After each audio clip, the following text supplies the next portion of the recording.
Now look closely. Look. Now something here, one of these things does not belong. Now I'll give you a hint. It has to do with how many cookies are on each plate. Okay? You ready? No? Okay, keep looking. I look too. This is hard even for a monster. Keep looking. Oh, did you guess? Oh, yeah? Did you guess which thing is not like the other things? Did you guess with all your might? If you guessed that this thing is not like the other things, you know what? You know what? You're right. Oh, you're absolutely right.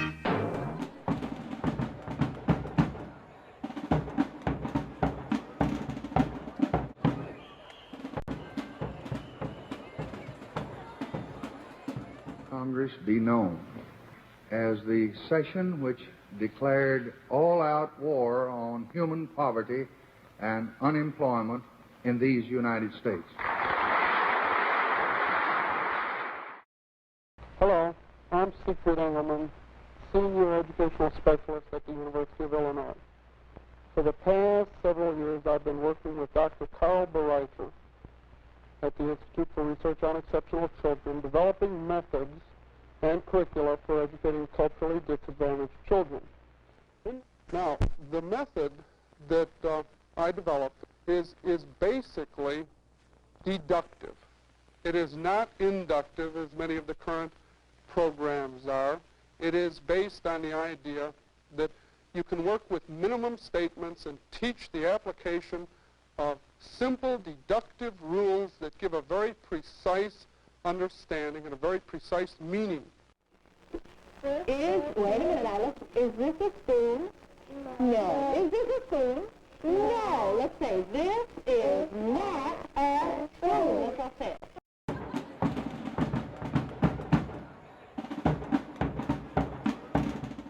Some teachers, like Lois Statham, found the scripts restrictive. What word? Get ready, everybody. I did try to deviate.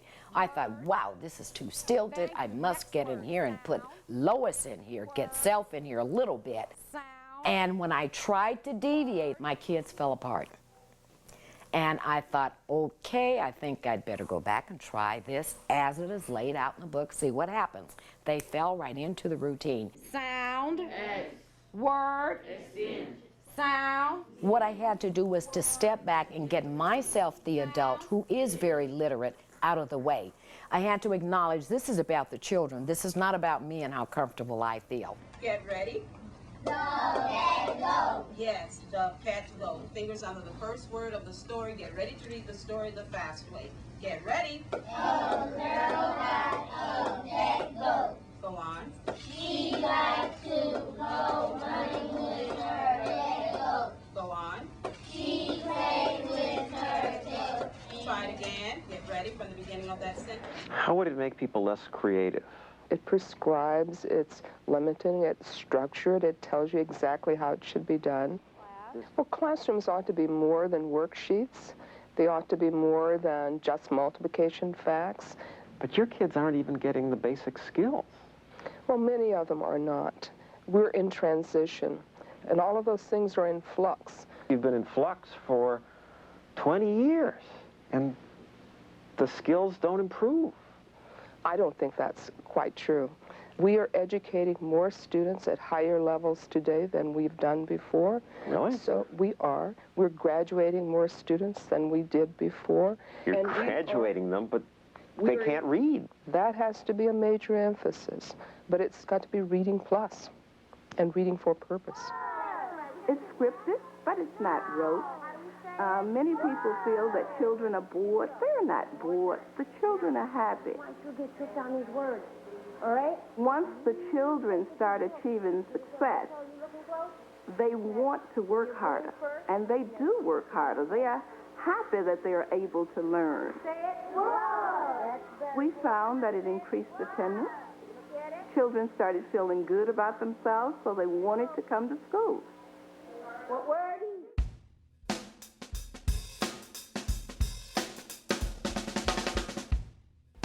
By joining certain letter pairs and presenting them as distinct symbols, a lot of confusion is avoided.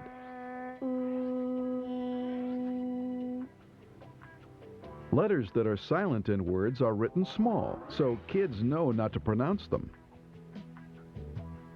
Finally, pairs of letters kids often mix up, like B and D and H and N, are altered to make them look less alike. And this is what you end up with: 40 sound symbols which turn English into an essentially regular language.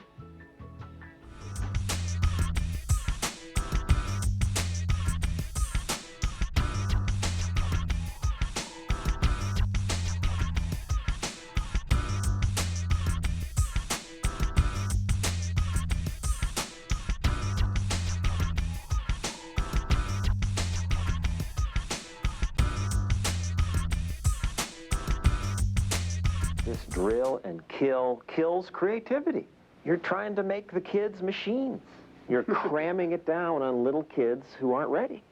You're not going beyond what they can do.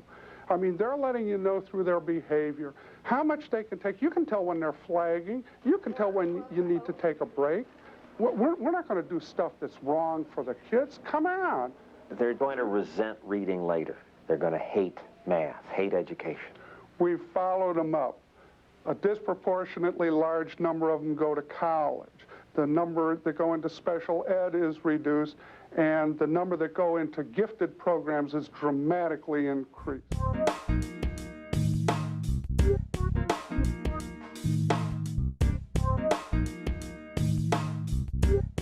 We were heartened last June to hear about some students who love to learn, even though they come from neighborhoods that don't make it easy. These kids test so well, you think it would be cause for celebration. But when chief correspondent Chris Wallace first met them, just the opposite was true. Crowded. The students 95% black and 99% poor. But if you have any preconceptions about inner-city schools, check them at the door.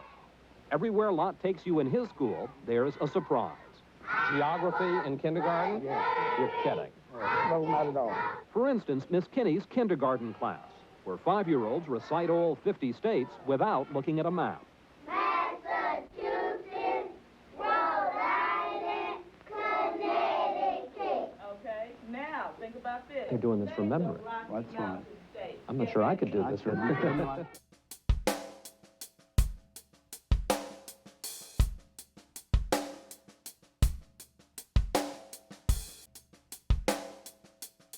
Nicholas, they're not funny. School teach me how to read. With him. If the scores are not good, the teachers are going to be devastated. They have worked hard. They cannot work any harder. It just is impossible. We're going to go around the table. We're going to go Ms. Kemp is confident. I know for a fact that we are going to be recognized or exemplary. We have to be.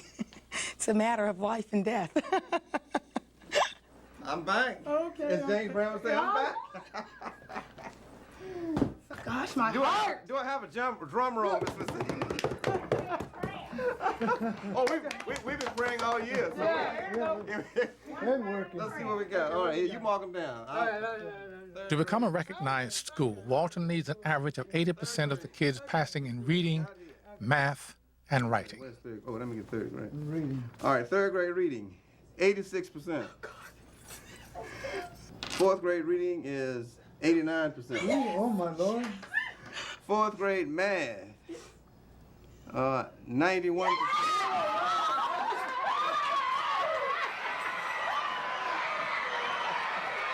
With 86% passing fourth grade writing and in fifth grade math,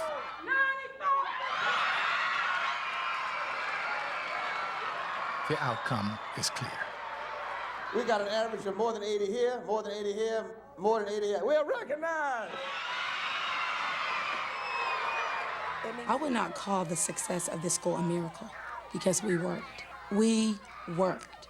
We read to those kids. We gave 2 and 3 lessons a day. And it proved to us that if you want something bad enough, if you want the success of every kid, if you want every kid to read, they can do it. If a student can't read, he or she does not feel good about who they are because they're destined for failure. And we just started seeing kids grumbling because it's work, but slowly turning around and saying, wait a minute, I'm being successful. I can actually read a book. By graduation time, Gaiety seemed to have outgrown its bad reputation. Parents, now actively involved with the school, filled the hall to proudly cheer on their successful children.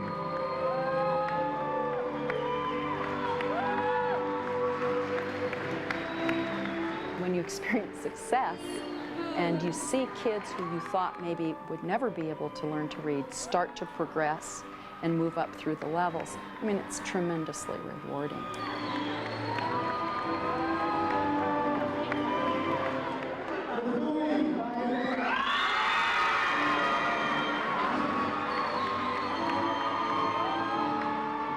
I would say if you can do it here, you can do it anywhere.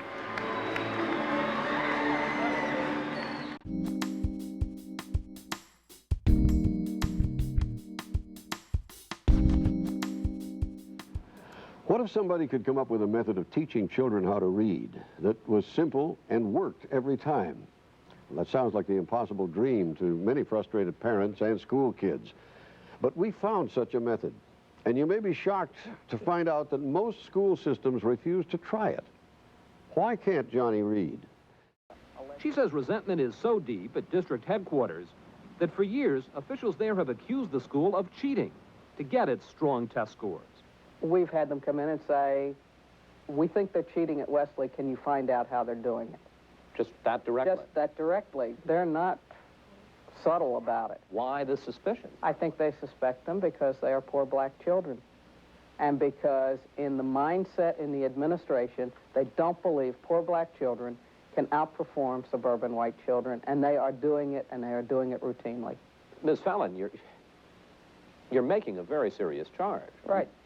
You're basically accusing the school district, the top administrators, of racism. Yes. I think probably racism of the worst kind. You know, it's not even conscious racism. It's a racism of lowering your expectations for minority students. 28 years later, this girl, Yolanda Tillman, says it changed her attitude about school. It was just amazing. The way he talked to us was that you can do this. You know, there was no such thing as cannot do. You can do this. All kids can learn. All kids can be successful, and that I will never, ever lower my standard of expectations because I know now in my heart that it's real. It doesn't matter whether you're black and poor. And people can say it ain't gonna happen, but it can because we did it.